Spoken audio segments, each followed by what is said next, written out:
Fala pessoas, tudo bem? Seja bem-vindo para mais um vídeo do Entre Páginas e Telas, o melhor canal de livros, filmes e séries que você vai achar por aí pela internet. Eu sou o José Pedro e no vídeo de hoje eu finalmente vim aqui para falar sobre Eternos, o mais novo filme do universo Marvel. E assim, eu sei que esse vídeo deveria ter saído há um certo tempo, mas é aquela coisa, quando o filme é bom, a gente quer falar sobre ele toda hora, né? Então nunca é tarde para falar sobre filme bom. Então já vai se inscrevendo, deixando o like, ativando o sininho, que é muito importante, e comenta aqui embaixo o que é que você achou do filme dos Eternos. Você gostou? Não gostou? Achou bom? Achou ruim? Deixa a sua opinião aqui embaixo, beleza? E bem, primeiramente, quem são os Eternos, né? Os Eternos, eles são um grupo de seres super mega hiper blaster poderosos que foi criado por uma raça de seres alienígenas tecnologicamente avançada, conhecida como Celestiais, né? Então os Celestiais, eles foram lá, vieram para a Terra e colocaram os Eternos aqui na Terra.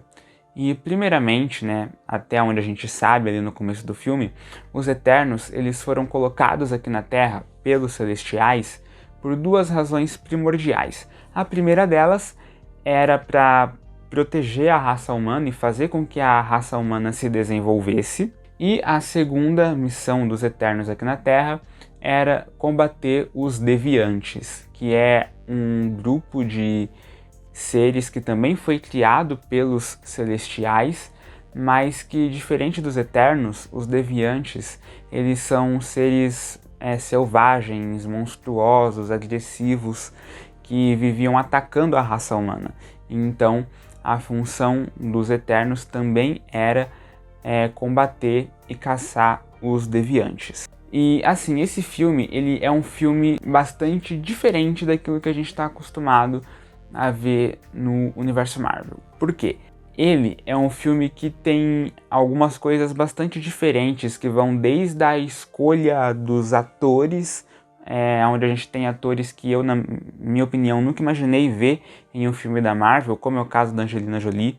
Eu nunca imaginei ela em um filme da MCU. Você também tem muitas diferenças na questão da direção do filme, porque esse filme, ele é encabeçado, a direção dele é encabeçada pela Chloe Zhao, que é uma diretora que surgiu aí recentemente, já ganhou o Oscar, né, por Nomadland. Você vê que a direção da Chloe Zhao é uma direção bastante específica, sabe, porque você consegue perceber que ela tem ali um estilo próprio, sabe? De querer filmar em locações reais, o que já é uma mudança em comparação com outros filmes da Marvel, porque muitos filmes da Marvel, eles eram filmados totalmente em estúdio, né? Era tudo pano verde. Já nesse filme, a gente vê que a Chloe Zhao, ela gosta de filmar em lugares reais, em locações reais.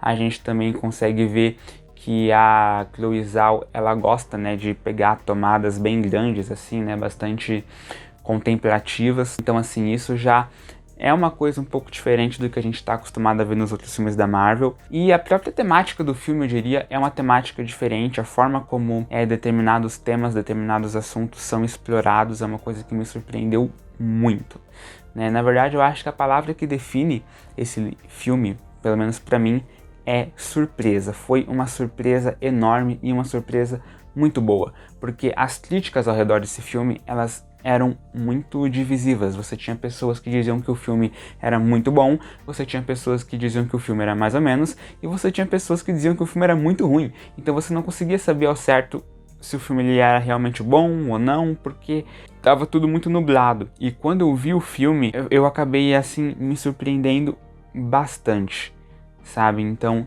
esse filme é um filme que, na minha opinião, se você for pro cinema imaginando que vai acontecer determinada coisa, ainda assim, aquilo que você tá pensando não chega nem perto do que realmente acontece, sabe? Esse filme, ele é um filme que te surpreende do começo ao fim.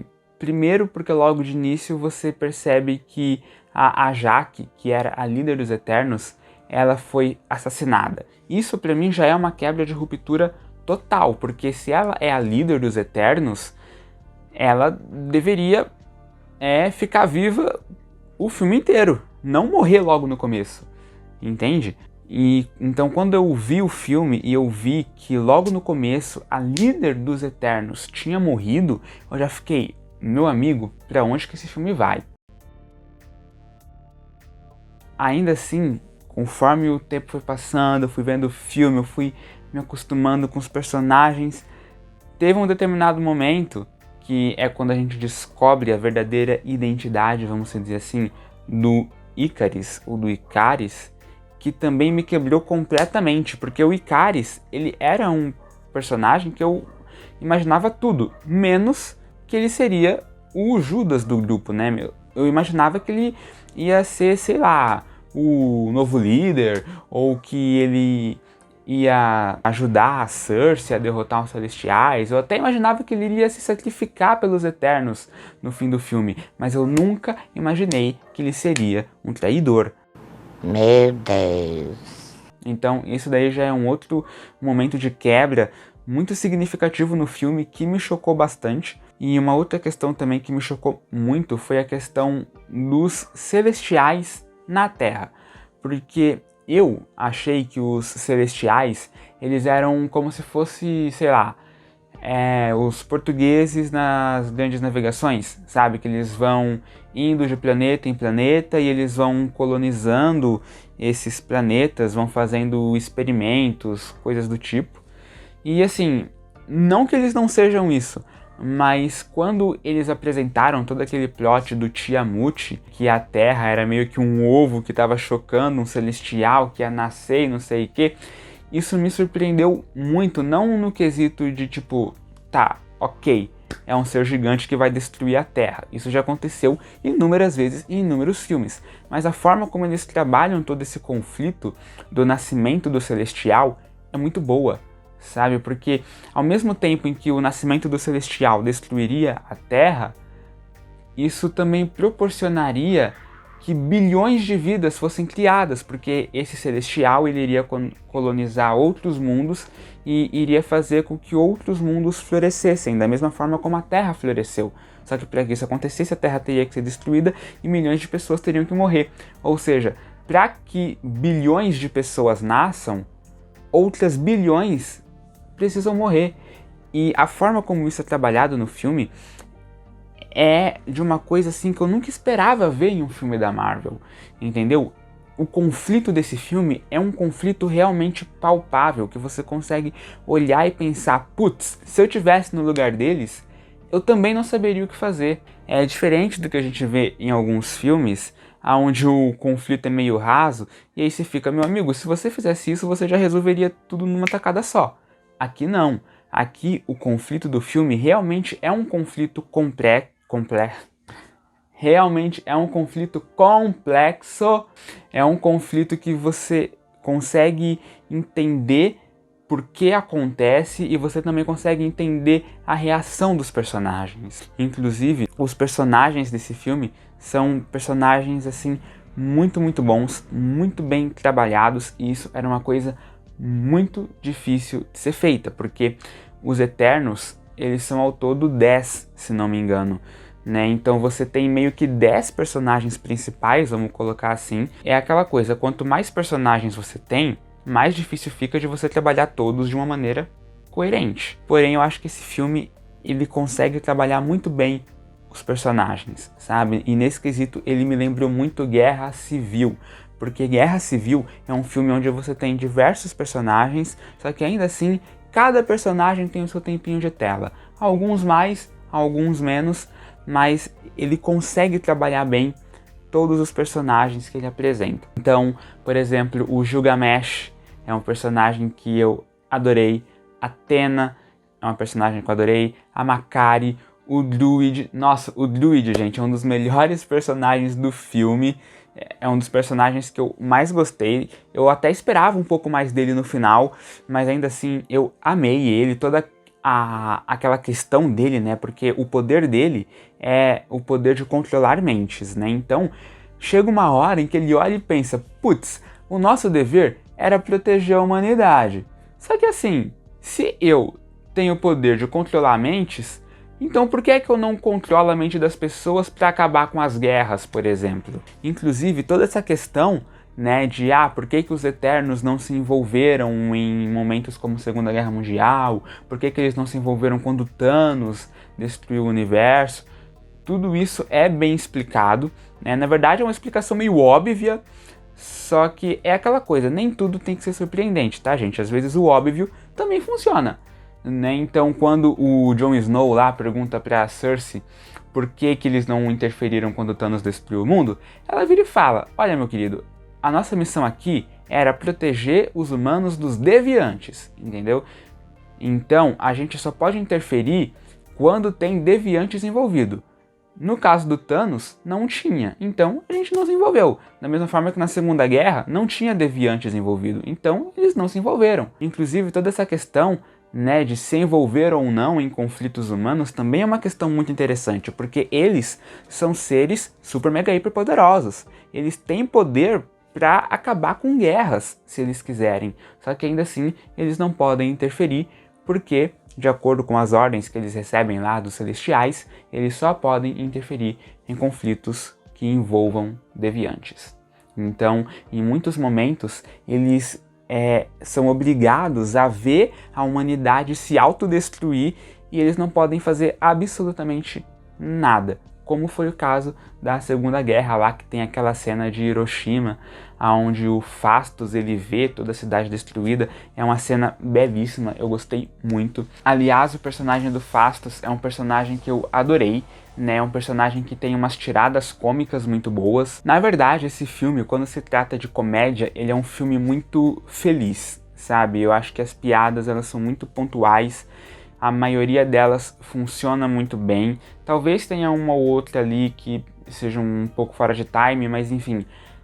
Eu acho que a comédia nesse filme ela é muito bem inserida. O que também é uma outra coisa que é um pouco diferente de outros filmes da Marvel, porque muitas pessoas reclamam, né, que a Marvel tem toda essa questão das piadinhas fora de hora e tudo mais. Então eu acho que nesse filme eles conseguiram introduzir muito bem o humor sem tirar o peso do drama, sem tirar o peso do conflito. Você também tem personagens como a Makkari, que é fantástica, é uma personagem muda, e isso é muito legal, porque mostra, né, eu não queria falar sobre essa questão de representatividade, porque eu acho que isso é uma questão muito política, mas eu gostei muito quando eles introduziram a personagem da Makkari, porque é uma coisa que a Marvel já fazia nos quadrinhos, sabe, de você trazer personagens deficientes pro seu grupo de heróis, como por exemplo o Charles Xavier, que é cadeirante, você tem a Echo,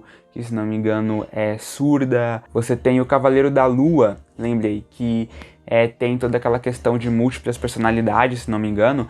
Então tudo isso é uma coisa que, querendo ou não, te aproxima mais da realidade. Você também tem personagens como o Gringo o nome dele? Eu sempre erro, eu não sei pronunciar o nome dele, tá, gente? O nome dele vai aparecer escrito aqui na tela. Mas esse personagem é um personagem que eu vi muita gente reclamando, mas que eu particularmente gostei bastante. Primeiro porque toda aquela questão dele com o mordomo é hilária, e eu acho que isso mostra muito da época em que a gente vive, porque hoje em dia, qualquer coisa que você faz por aí é gravada, né? Qualquer coisa que você faz vai pro Instagram, vai pro TikTok, então você ter lá um cameraman gravando os Eternos, fazendo meio que um documentário, eu acho que é muito vibe século XXI, geração Z, então eu gostei muito disso. E também você tem toda aquela questão da postura do Klingo, enfim, em relação a tudo que está acontecendo. Porque tem um determinado momento em que ele simplesmente decide ir embora.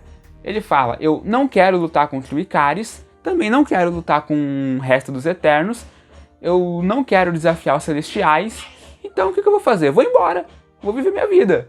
Entendeu? Se a Terra tiver que acabar, acabou. Se a Terra ficar, ficou. Entendeu? Então, vou embora. Eu vou embora!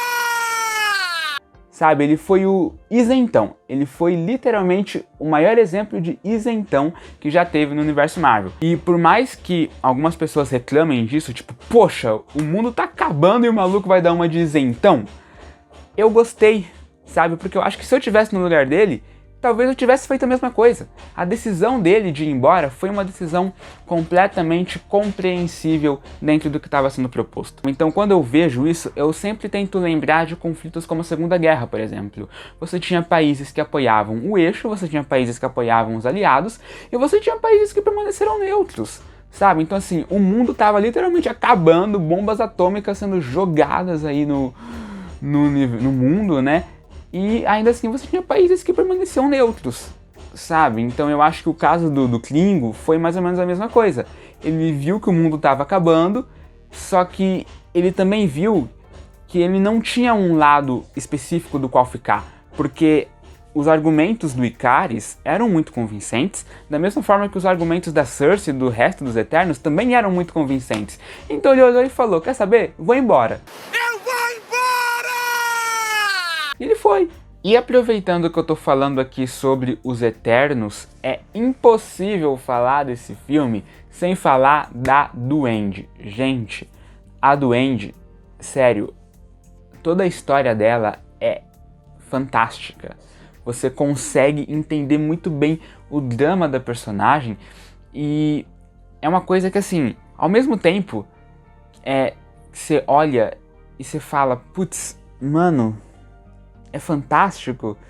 No começo, você fica, pô, por que ela tá pensando assim? Porque vamos lá, a Duende, diferente dos outros Eternos, ela foi criada pelos Celestiais no corpo de uma criança, ou seja, ela tem 7.000 anos e ainda assim permanece no corpo de criança. E isso é muito interessante porque muitas vezes a gente fica com aquela questão, né? Putz, e se a gente nunca envelhecesse? E se a gente fosse jovem para sempre, né? Ou tem muitas pessoas que depois que envelhecem ficam naquela neura, né? De tipo, nossa, quem dera eu pudesse voltar a ser criança. E aqui a gente tem literalmente uma pessoa que continua criança para sempre.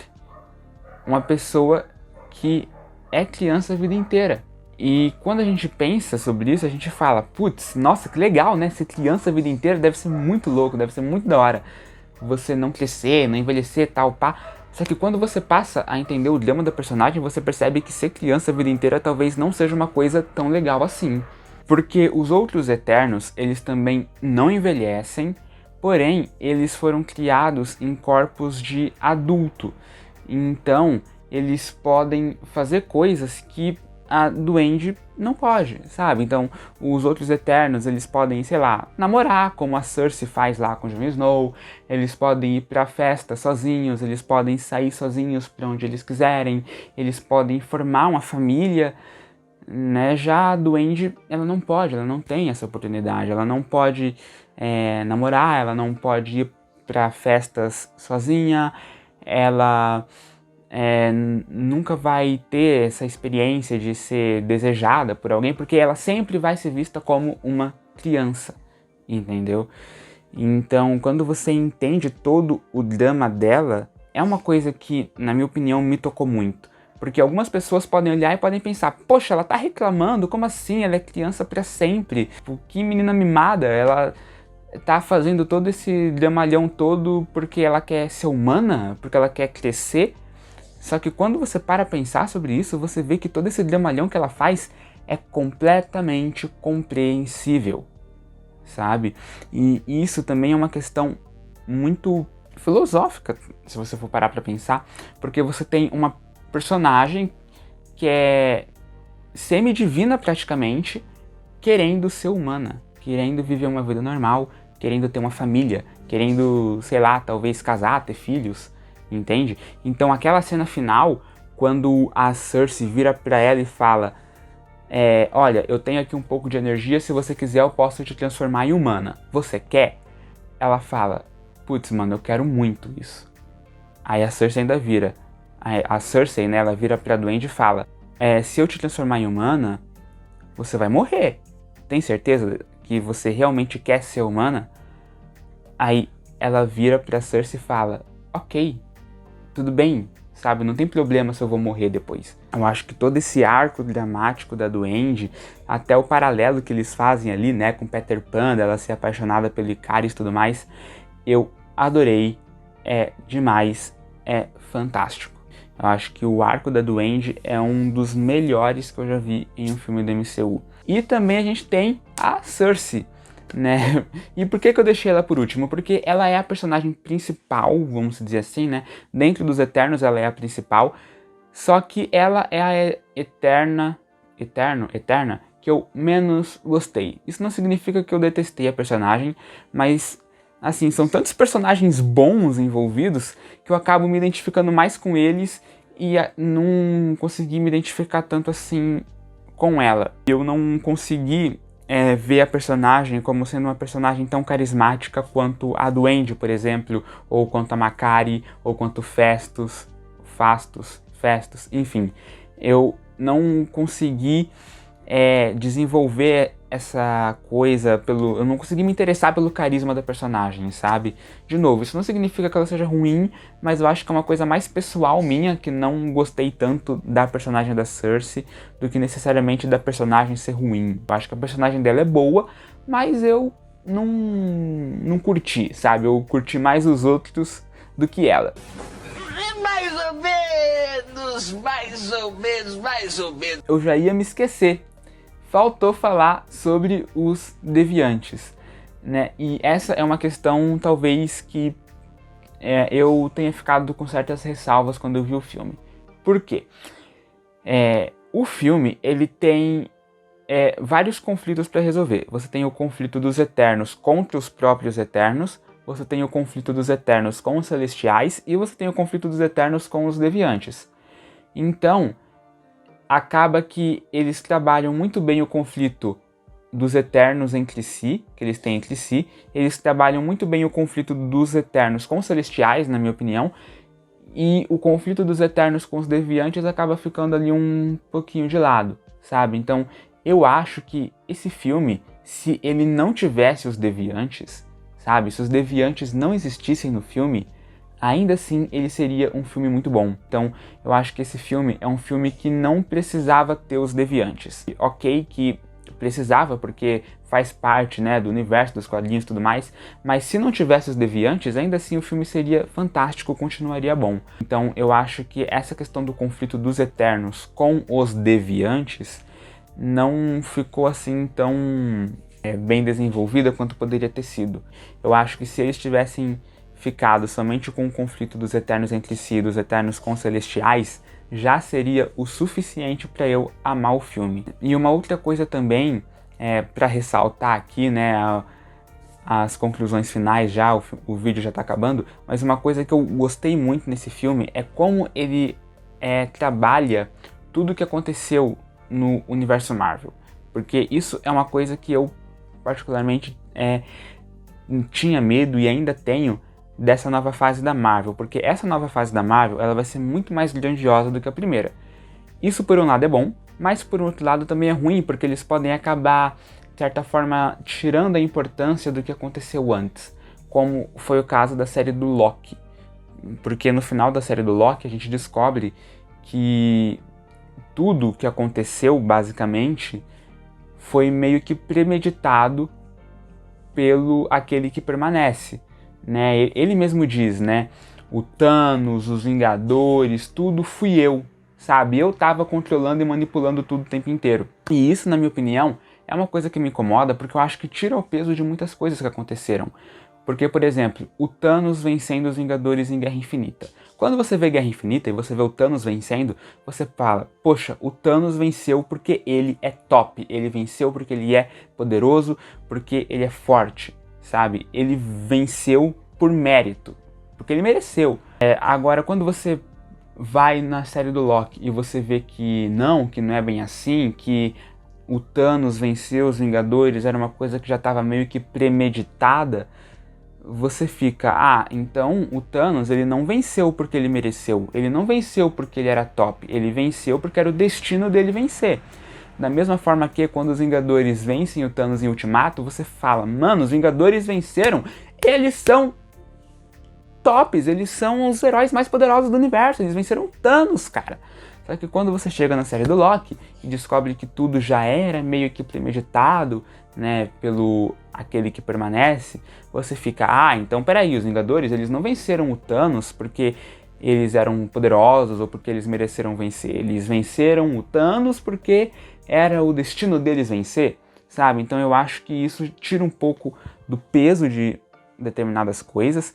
E esse filme, ele é diferente, porque nesse filme você vê que o que aconteceu realmente teve peso aqui. Porque quando a gente tá naquela cena da Jaque conversando com o Ikaris e ela fala por que ela decidiu mudar de ideia e salvar a humanidade, a justificativa que ela dá engrandece o que aconteceu, sabe? Então, diferente da série do Loki, que na minha opinião diminui o que aconteceu anteriormente, esse filme engrandece o sacrifício da Viúva Negra, engrandece o sacrifício do Stark, engrandece o sacrifício do Capitão América, engrandece o sacrifício dos Vingadores, entendeu? Porque o Ikaris, ele pergunta pra ela, é uma pergunta bastante coerente, né? Ele fala, tipo, poxa, você ajudou os Celestiais durante todos esses anos e agora você resolveu mudar de ideia e vai ajudar a humanidade? Por que você resolveu mudar de ideia? Ela fala, quando o Thanos deu o estalo, matou metade do universo, foi o pessoal da Terra, foram os Vingadores, meia dúzia de heróizinhos da Terra, que foi lá e trouxe o universo de volta com um estalar de dedos. Ou seja, foi a Terra, digamos assim, que salvou o universo. Sabe, aquilo que os Vingadores fizeram repercutiu no universo inteiro. Ou seja, se um planetinha que nem o nosso conseguiu fazer um feito tão grande a ponto de salvar metade da vida do universo, é porque alguma coisa de diferente a gente tem, entendeu? Alguma coisa de especial nós temos, sabe? Caso contrário, a gente não teria salvo metade do universo, entende?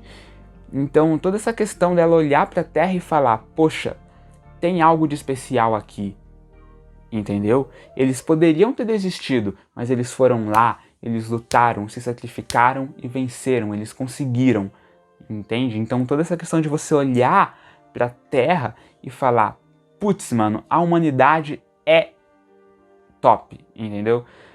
Eu acho que é uma coisa que engrandece muito o que foi feito, porque geralmente a gente vê em muitos lugares por aí, né, muita gente falando que o ser humano é o câncer do planeta, o ser humano tá destruindo a Terra. E assim, não que não seja tão verdade, porque o ser humano realmente tá se autodestruindo, ele tá destruindo a Terra, só que ainda assim, mesmo que o ser humano esteja se destruindo, mesmo que o ser humano seja o câncer do planeta, ele ainda tem algo de bom, entende? Mesmo que a humanidade se mate, se destrua, se ferre durante séculos e séculos, foi a gente que salvou metade do universo, sabe? Foram os Vingadores, os heróis mais poderosos da Terra, que foram lá e derrotaram Thanos, entendeu? Então, foi a gente. Se a gente conseguiu fazer isso, se a gente conseguiu fazer algo que repercutiu no universo inteiro, a gente é diferente, entendeu? A gente tem algo de especial. Por mais que a gente seja filho da mãe às vezes, ainda assim, tem algo em nós que é diferente, sabe? Então eu gostei muito disso, eu achei incrível. Mas agora eu quero saber a opinião de vocês, né? Porque pelo que vocês viram, eu gostei e não foi pouco do filme, né? Se fosse para dar uma nota, eu daria ali uma nota 4,5 de 5, né? Porque, enfim, o filme não é perfeito, tá, gente? Se você for analisar, você pode achar um erro ali, um outro aqui, você vai achar coisas que vão ser discutíveis, é normal, mas ainda assim, mediante tudo, eu ainda achei esse filme fantástico, sabe? Eu gostei muito. Como eu falei, é um dos filmes, na minha opinião, um dos melhores do universo Marvel até aqui, sabe? Eu acho que, se fosse para fazer um ranking, eu colocaria Guerra Civil em primeiro, depois Guerra Infinita, Ultimato e Eternos ficaria ali logo depois de Ultimato. E então, assim, gente, assistam Eternos, sabe? A única coisa que eu posso dizer para vocês, assistam Eternos. Ah, mas a crítica falou que é ruim. Esquece a crítica, entendeu? Esquece a crítica, vai ver o filme porque você não vai se arrepender. Eu espero que vocês tenham gostado. Não se esquece de se inscrever, deixar o like, ativar o sininho que é muito importante. Dá uma olhada nos outros vídeos do canal também. Um abraço e até o próximo.